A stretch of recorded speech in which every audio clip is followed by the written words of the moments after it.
When we moved in, it was still cavernous. I mean, it was just ridiculous. And we looked at each other like, what did we do? In 2022, the average home size in America was just over 2,200 square feet. Now, most McMansions are in the ballpark of around 3,000 to 5,000 square feet. Now, imagine living in a house 4 times as big. It's approximately 24,000 total, 18,500 under air. That's the size of the house of today's guest. We're going to call him Hank. Now, personally, when I think living in a house that big, I can only think of one thing: maintenance. It's too much! It's too much! And even with a ton of staff helping you out and running things, with a house that size, you're basically running a commercial property. But on the other hand, I have a tennis court with a basketball court, movie theater, manicure, pedicure room, 8 garages, and a guest house with 2 bedrooms. And that's not all. But is it worth it? And if it is, for who? Spoiler alert, as it turns out, according to Hank, your stage of life matters. Hank's going to tell us how he wound up living in a 24,000 square foot home, how much it costs in terms of both time and money, and if he actually likes it.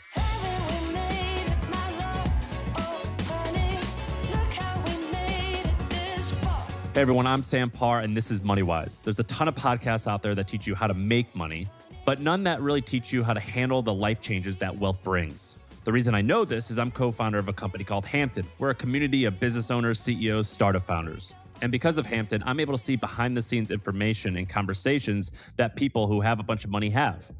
And that community is what inspired this podcast.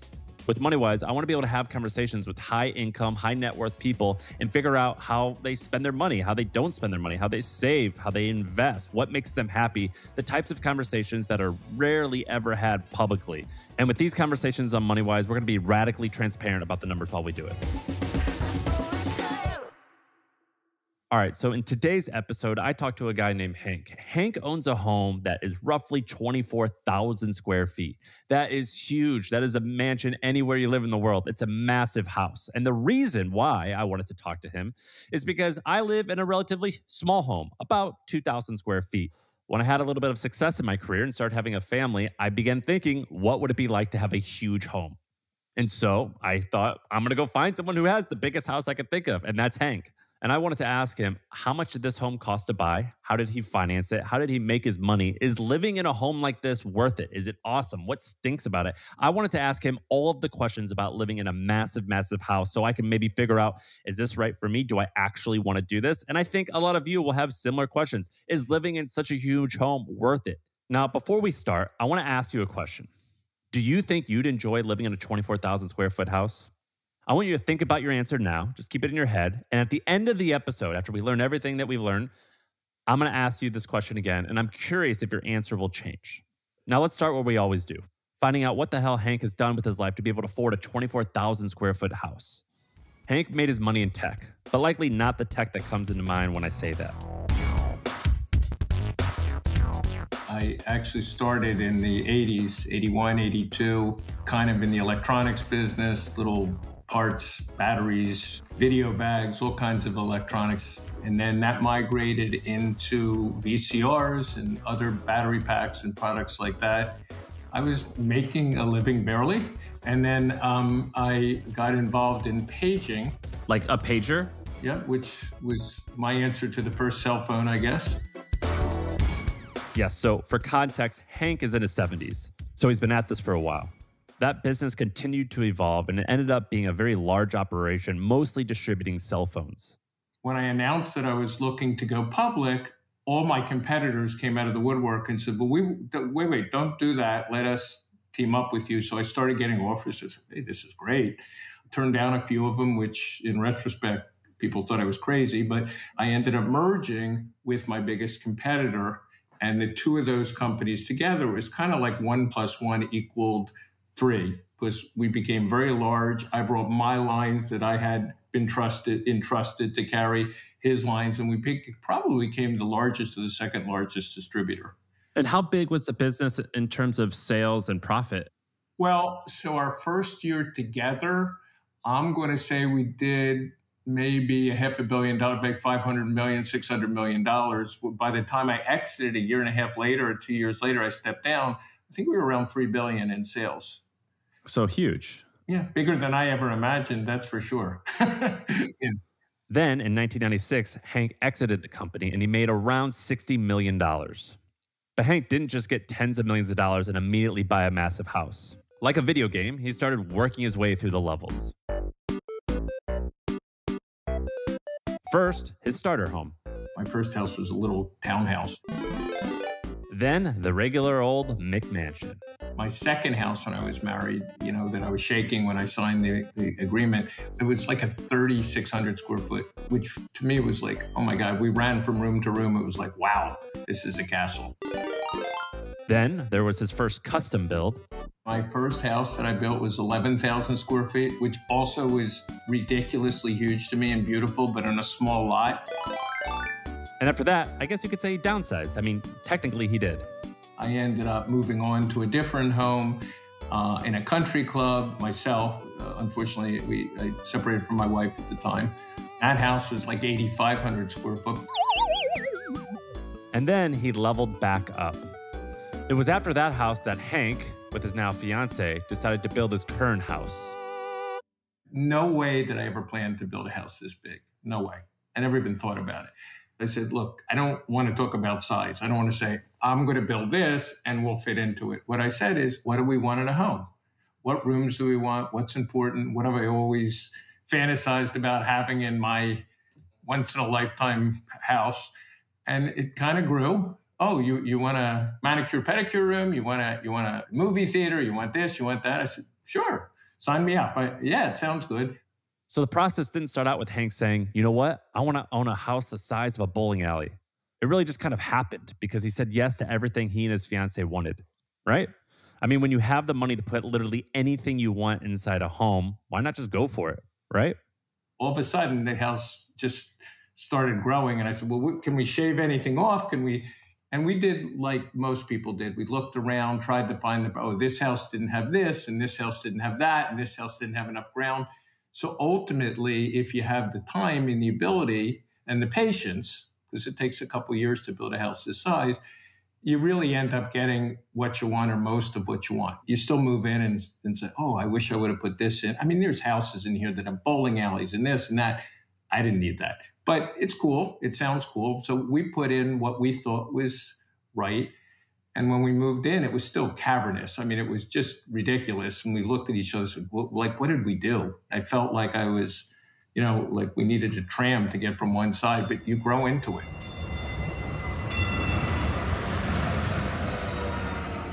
We're going to get to the pros and cons shortly, but let's talk about the thing that you guys love about Moneywise. Let's talk about the money. How much did Hank actually pay? First, the price for the lot itself. To me, it was on just shy of $1 million for a 3-acre lot, which in Florida, in this area, is considered a buy. When the initial plans came out, with this development did not sell at all. It was out in the middle of nowhere. Nothing was built around it. None of the homes were built. It was just like out in the middle of nowhere. Anyway, make a long story short, I was able to buy the ground relatively inexpensively compared to what it would cost today. The lots alone are half of what my house costs now. And then there was the build cost. The cost to build the house without furnishing was about $8 million, $8.5 million with the ground. With furnishing, maybe $10 million. That's how much Hank paid around 10 years ago. Obviously, time and location mean a lot when it comes to housing costs. And real estate prices have gone up, so you have to take inflation into account. Now, if we simplify this a little bit and we look at Zillow, that price, $10 million, that's going to get you around 4,000 to 5,000 square foot in the form of a townhome in Manhattan. Hey, I'm walking here! I'm walking here! Get out of here! And then in other states, you're going to be able to buy the most expensive home. I'm from Missouri. I don't think there is a home for sale for $10 million. And if it is, it's something like 250 acres or some huge ranch or something epic like that. On the other hand, it'll get you about 12,000 square feet and 2.5 acres in Oklahoma and the nicest property around. So for this episode, we spoke to Nashville-based architect Ryan Tavis. I work on primarily private residences. Mostly what I focus on are kind of high performance and high design houses. We asked him what the cost to build a custom home in his area would be if you were to do it right now, today. Well, I was just having this conversation with a builder last week. I mean, we were $600-700 a square foot. So doing some math, let's say you were building a 15,000 square foot house. That would come to around $10.5 million. Now, building and buying are two separate beasts. You can just buy a move-in ready home and skip the hassle of a years-long project. But if you're making a purchase this big and something that you're going to live in for decades, you're going to want this to be exactly the way you want it, just like Hank. And of course, Ryan's a bit biased given his business. He makes a fair point about why you should be patient and go through a builder. They're coming in with specific wants and needs. If you bought something, I feel like they would just be constantly altering it or trying to mold it into the shape of what they really are looking for. Of course, it doesn't end with just the buying and building costs. With any home, you're going to have a lot of ongoing expenses, maintenance, fees, things like that. And in a moment, we're going to get to a rapid fire of what those are for Hank. But before we do that, we've got to talk mortgage. More specifically, why Hank did not get one. When we say I paid cash for it, it sounds like, oh, whatever it was. I did not have it in my back wallet, of course. There, it's just a question of the value of money, what you can make on your money versus what you have to pay for a mortgage. At the time, it was a simple equation. It wasn't that I didn't care about having a mortgage. I had a mortgage on my very first house back in Philadelphia, the 3,600 square foot mansion that I thought it was at the time, because mortgage rates were low. But as the mortgage rates went higher, it's just a question of what your money can do if you don't put it into the house. So at the time, I think I just remember making the choice that I was better tying it up in real estate than perhaps keeping it invested. So that it wasn't that I just said I didn't care. I actually evaluated the value of the money. What do you think is like a good ballpark for what percentage of your net worth should be in your primary residence? Like when you were doing the math, where you're like, I'm okay with 20%. I mean, I guess in my case, it's, it was, maybe 5% or 8% of my net worth. I can retroactively plug that number in. I didn't think about it at the time. And don't forget, there's two people with two different piles of money paying for it. So a couple together, it's their joint money that's spending it. So it's a different calculation for me, not to throw people off and confuse them, but it was just a different calculation for me. I would not, let's put it this way, I would not be living in a house this size for me and my grown children. No way would I buy a house this size. All right, as promised, let's talk about some of his ongoing expenses for owning this huge, huge house. I have all kinds of creative ways to make myself feel good about the money I'm wasting, or spending, I should say. We'll start with landscaping. And for context, Hank has around 3 acres. I think I pay $1,900 a month, almost $1,950, $2,000 a month. And then utilities, which would be heating, cooling, so electricity and water and trash. Do you know what that would be? Trash is included in our taxes here. So electricity is probably around anywhere from $1,500 to $2,000 a month. That's not bad. Depending on which light bulb is left on. And then there's a gas bill that goes with that. What would gas be? Gas about $400, $500 a month. And then there's repairs, which can add up a lot. Yeah, maybe $50,000, $60,000 a year. I mean, the pool, because everything is $5,000, $6,000. Patch a pool, it's $5,000. Find a leak, it's $1,000. Do this. So it does add up. And then you probably have a pool cleaning service. What do they charge per month? They're about $400 and some dollars a month, and they come once a week. These costs actually aren't that crazy, I think. They're not. That's not that crazy for how big it is. But I'm shocked that what would happen is a vendor would come to your neighborhood and be like, whatever our normal rate is, just multiply that by 2. Right. It's just like when you walk in to buy a car. You don't say, give me a car, whatever it costs, I trust you. You do a little research. So by me learning more about it, it's very similar to running a business. You can be the head of a company, but it's good that you know what everybody's job description is so you understand what they're doing or not doing. Otherwise, you have no idea and there's no check and balance. So I'm the check and balance just as much, if not more, than the person that actually does the fixing. All that adds up to around $10,000 a month. But what does this kind of money actually get you? If you're going to have a 24,000 square foot house, you better fill it up with a bunch of cool stuff. It's approximately 24,000 total, 18,500 under air, because there's living space and then there's additional. And when your house is built on a decent sized property, which this is, it's about 3 acres, you have the ability to build all kinds of loges and different things like that. So they count that in total space. The 18.5 would be let's say it'd be air-conditioned space. Let's talk about it that way. It makes it simpler to understand. But the total includes garages and outside space and all that. So it's 9 bedrooms. Well, yeah, it's 7 in the main house and then a guest house with 2 bedrooms, a separate guest house. And then how many living rooms, how many kitchens, and then what other rooms are there? I think, did you say you had a mani-pedi room? Well, I don't. And if I did, I wouldn't tell you. But the home does, though. The home does, though. And I've passed through it a couple of times. So what are the other rooms? So, yeah, that's a small room. It's not like a huge commercial place or anything. It's sink, manicure, pedicure. I don't even know how that stuff works half the time, but it was used. And my mom lived with us for a while, so it was easier for her. She couldn't get out to go to the thing. So I always have to rationalize everything that I put in here for you because I sometimes embarrassed about it. And then, we have a movie theater, which is kind of 101, in a big house. I guess there's certain things that we have an elevator. Now, putting an elevator in a one-story house would not be a good idea. But this, we have a couple of stories, and we've used it. The kids, they hurt their legs, they do this, they have luggage, and they bang up the walls. So there's certain things that just go with a larger house, which add expenses. And would be very hard to resell a house this size without an elevator. Not that people may never use it; may use it. Whatever. It has a movie theater, elevator. A very big family room for entertaining that we designed specifically for that reason because we had parties or whatever, which we used to use quite a bit years ago.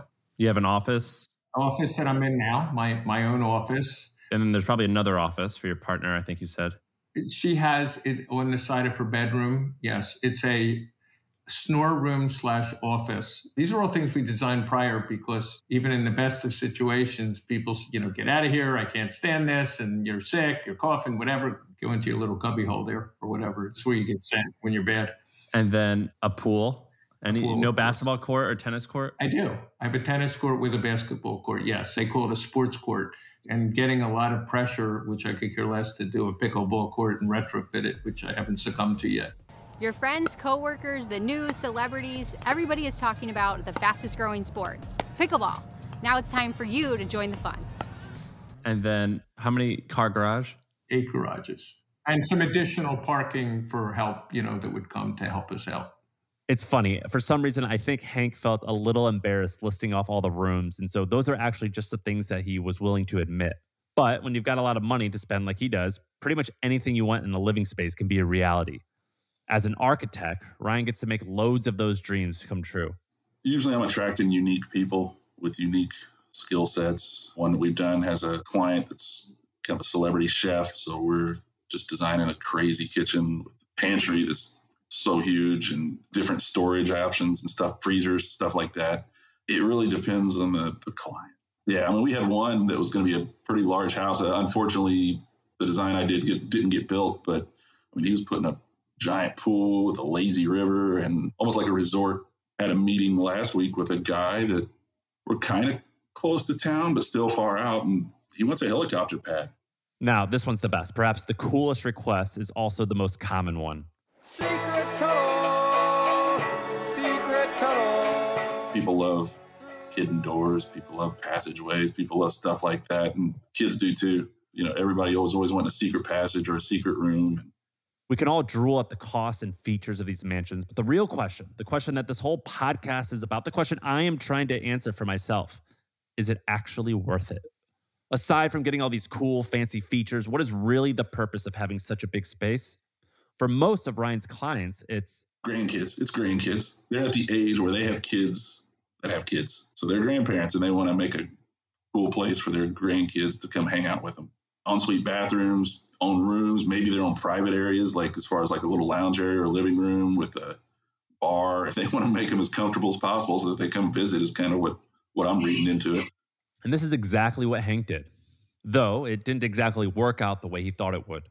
The only thing that didn't happen is my children are a little bit older, and I thought the guest house they would be using more, but they go off on their own. They all have their own apartments or houses or whatever. So we use it. We use it for, people visiting, people we don't know that become our relatives, whatever, that want to come to Florida in the winter.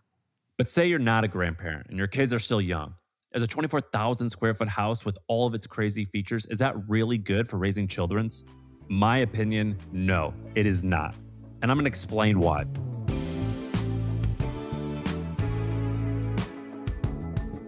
I've talked to a lot of wealthy people through this podcast and the rest of my career.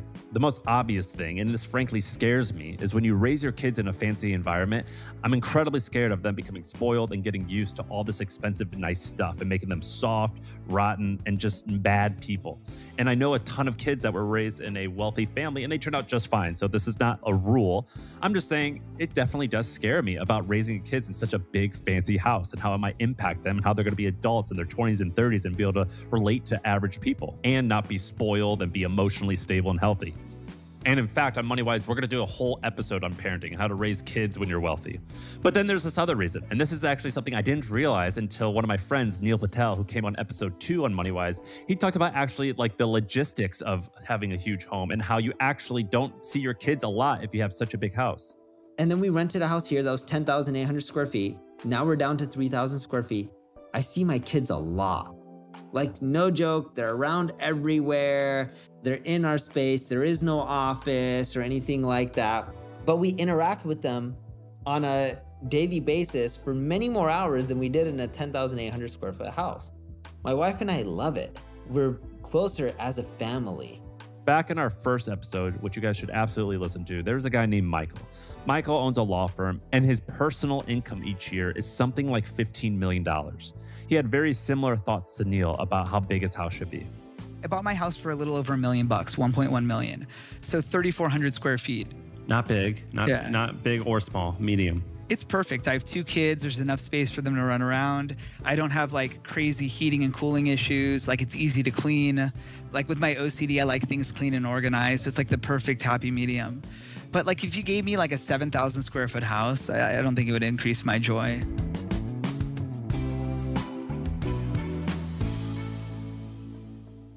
So the answer to who would enjoy this kind of house is leaning towards older retirement age people. People with grandkids and people with a lot of time on their hands, because these things take a ton of work, which leads us to a huge potential downside if you're not someone with time on their hands. We talked about the monetary expenses a lot, but there's a massive thing to consider here, something that is not money. In fact, it's more expensive than money, and that's time. How much time running a house like this can actually cost you? Hank keeps comparing it to running a business, which is pretty funny. I mean, parts of his property even fall into commercial upkeep. The piping is commercial. We have a commercial water meter. We have a commercial. This house has gas as well as electric. How much time per week are you spending or per month making sure everything's taken care of? I mean, it depends. It's whether it's hiring contractors, evaluating their proposals, and trying to oversee what they're doing. I probably spend 10 hours a week doing it, maybe 5 to 10 hours a week. So like a part-time job. It's a part-time job. And I think it makes a difference. I'm not trying to micromanage as much as I'm trying to learn what I can do and what somebody else can do. So I guess the fact is I don't mind doing it. I don't need to hire somebody to screw in a light bulb. And you're semi-retired. Yeah, right. I mean, I do need somebody to change the light bulb. However, that is 25 or 30 feet high in a high ceiling. And that's a dilemma we're facing now. These are LED lights, and we're saying you have to get a structure to stand on, just like they do when they're painting and stuff. Like scaffolding. Yes, just changing a light bulb in a high ceiling house becomes an issue. But look, even though it is a ton of work for Hank, that's actually one of the reasons why he likes it. That's where a lot of my business, and I think we joked about it a little bit after I did retire at an early age. I just did not know what to do with myself. I was like walking around in circles. It would be great to be able to be a different person privately than you are in business. It's really hard to separate the two. As he gets a little bit older, that's not so much the case. Well, I think in the beginning we used to, when her kids were younger and we had a lot of parties and we had a famous Halloween party every year that, and I had a lot of fun with it. And then it became very like every time I tried to get out the door, it's like, can you just fix this? So I have a to-do list of things that, whether I call somebody or not, it's a list. I'm getting to the point now where I would like not to have to worry about it as much. I mean, obviously I don't cut my lawn, I don't do the gardening, but I still have to make sure that they're doing it, and if a tree dies and this, there's something always happening that causes me, because I've taken on this responsibility for some crazy reason, to do it. Then again, he doesn't necessarily have to take that all on. And a lot of people in this neighborhood have a house manager. I can tell you this, I'm the only guy that I believe washes and waxes my own cars in the neighborhood. to the point where people have driven by and say, hey, what days are you in the neighborhood? And I said, pretty much every day. If Hank was younger, he said he'd likely have someone else do those things. It's a calculation, and I'm sorry to keep going back to this, but it's me saying, what is my time worth versus working and making money versus the people I'm hiring? Different equation than now that I'm not working. And now it's my justification for my not working. If I'm not working, I better do something to save money. But maybe you're not retired. Maybe you are planning on hiring someone to do all that work, though there will always be work to do. And maybe you don't have kids or grandkids to fill that space. There's one simple thing that it can come down to. You have a subset of people that just want privacy. We have musicians, we have football players, because they're in the limelight so much. So this neighborhood is specifically, and everybody has their own amenities. Most people have a tennis court, they have a pool. This is more for people that say, look, this is where I want my life at this time in my life to center around. This is where somebody wants privacy. And I get that. I think being wealthy is awesome. But being famous, that is not awesome. I do not think that would be fun. So if you have the money to put everything you need or want in a private place, it makes a lot of sense. Now, we've talked about age, and for the most part, the consensus has been if you're a young working parent, the house may be too big. 24,000 feet, that's a lot for someone with a full-time job. Hank aged into having a house that size, but now he's aging out of it. Is this going to be your last house? Is this going to be your place that you're going to live forever? No, I don't think so. Because I won't last forever if I keep it with all the work that has to be done. So I'd like to last longer because I like the car stuff and the garages and stuff. So again, that's a quandary because when you start to think about moving, certainly not ready to go into a retirement home yet. I've got to think there's going to be another place prior to that, I hope. Has it been worth it? Are you happy that you went this big? I would absolutely say in retrospect that for the years we've been here, we got a lot of use out of this house because we built it for the things that we would use, our lifestyle. So in my case, yes, I'm happy because, I didn't have to go out to join all these private clubs and stuff like that and do all these things. So, we spent more, but it really became a centerpiece to entertaining and family and things like that. So, yeah. I'm happy. Would I have done it probably on my own? Probably not. As an individual, even with my kids, that was the house I lived in that was 8,500 and they were fine with that. I was fine with that. In fact, they still tell me they miss it to this day.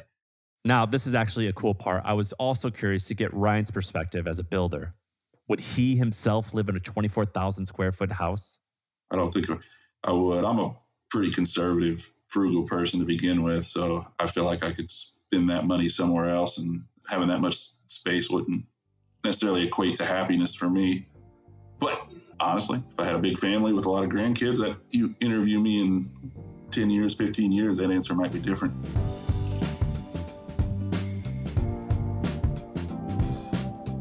So look, I'm young. I'm in my early 30s. I've got a young family. It's just one kid so far, and hopefully a few more soon. However, 24,000 square feet house, that is not for me. But I could see myself making a 5,000 or 6,000 square foot home work.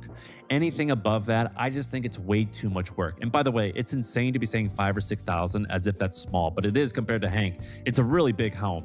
I think it's manageable, but I think anything larger than that, look, I spend like 2-3 hours a week right now just messing with stuff in my small home now. I do not want more work. Later in life, when I'm older, if I've got grandkids, I can see this being awesome. Maybe.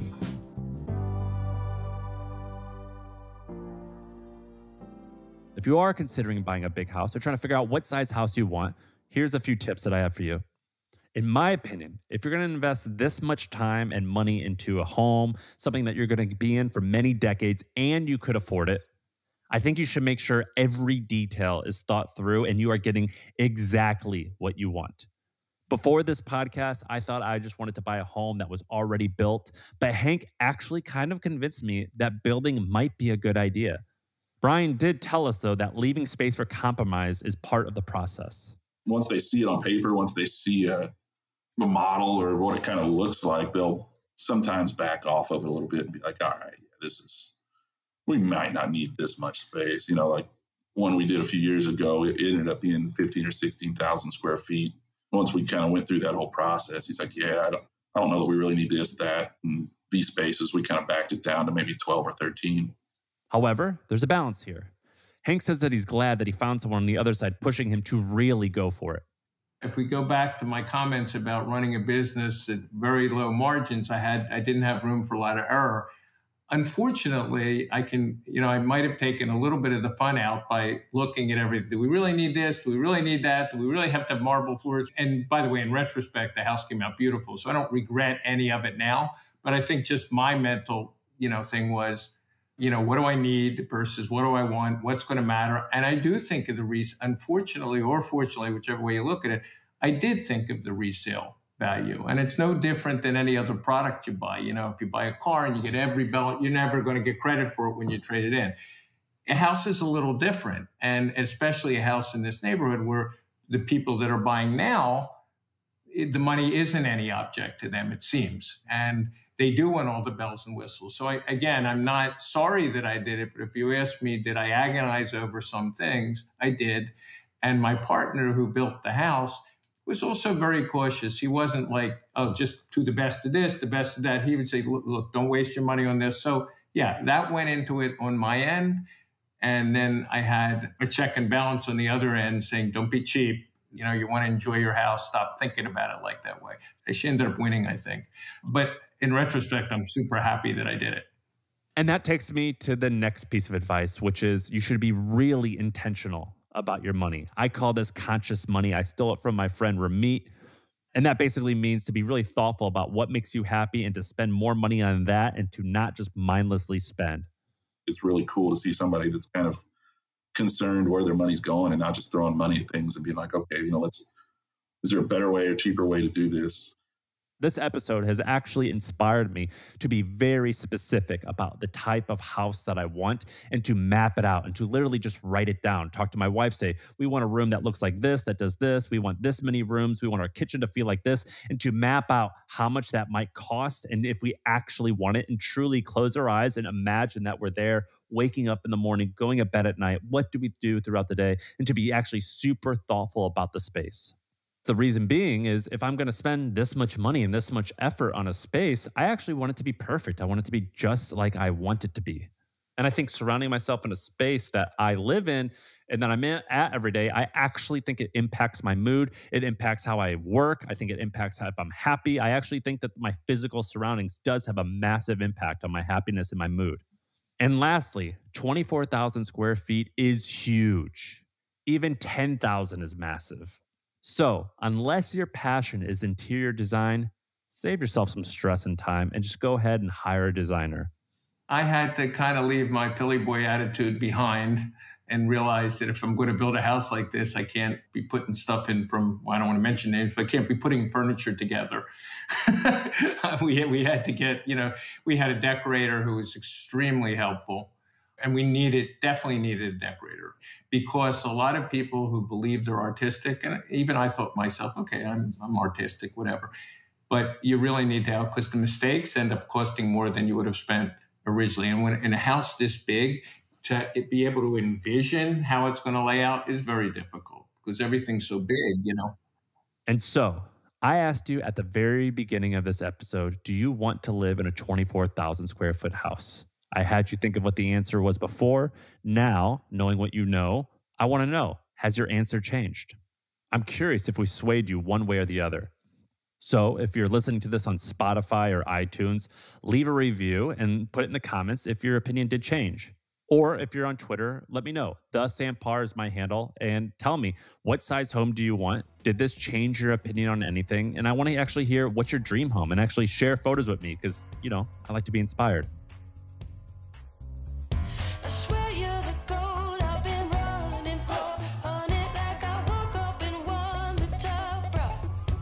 And so, my friend, that's it. That's this episode of Moneywise. And by the way, if you liked this conversation, you guys should check out Hampton. That's my company. It's joinhampton.com. Hampton is a community with founders, CEOs, people who own companies.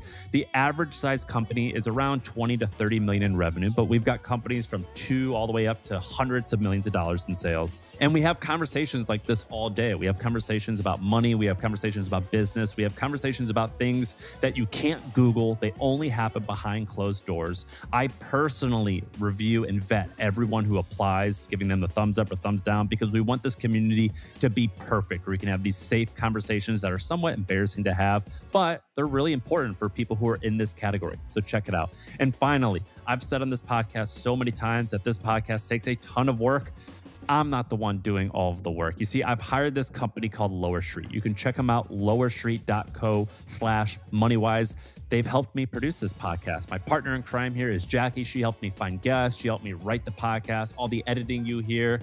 It's been incredibly easy for me. So check them out if you want a podcast, lowerstreet.co/Moneywise.